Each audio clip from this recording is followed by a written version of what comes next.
Hi folks, welcome to today's Coffee with John. As you can see, we're up back in my wee bedroom because it's a rough day. It's been a big storm here and it's continuing to rain. So we've come to the last verse of 1 John chapter 3. Those who obey his commands live in him and he in them. And this is how we know that he lives in us. We know it by the Spirit he gave us. So if you're following the argument here, he's saying our hearts don't condemn us. We have confidence before God. We receive from him whatever we ask because we obey his commands. What's his command? His command is to believe in the name of his Son, Jesus Christ, and to love one another as he's commanded us.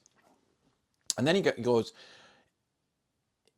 if you obey his commands, so this command, if you obey this command really, then you live in him and he in them. And this idea of being in Christ and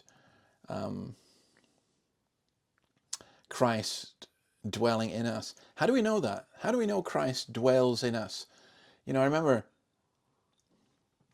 as a small child being asked about Jesus coming into your heart, and it's like the film Being John Malkovich, this idea of this little being inside you, running around inside you, which is not what is being said.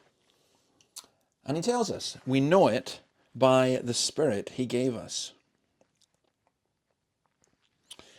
If you have that certainty of knowledge because God has given it to you, then our assurance ultimately comes from God himself. So you have this blend of the objective evidence and the subjective experience. So the Spirit takes the evidence of the life of Jesus, the death of Jesus, the resurrection of Jesus, and then wakens us to its truth so that we see it. You know, I was blind, but now I see. I was blind, but now I see.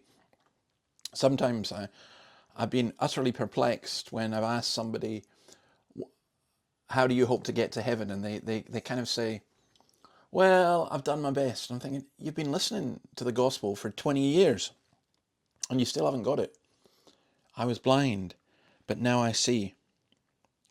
And then there's a further evidence. So you've got the evidence that God has given us in the scriptures. You've got the fact of his Spirit, and then the evidences of the changed life that we ourselves have. You know, we know that we're sinners, but we know also that we have been changed. And all of this is the gift of God. All of this is through the Spirit.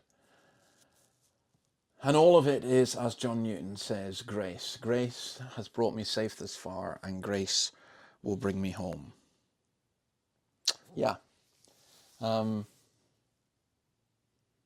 We obey God's commands. We live in him. He in us. We know that he lives in us. We know by the Spirit he gave us. And what we'll see tomorrow, we'll begin to go into chapter 4, where how do we know it by the Spirit? Well, you know, when we say it's by the Spirit, what does that mean? But I'll leave that till tomorrow. God bless you. Till then. See ya. Bye.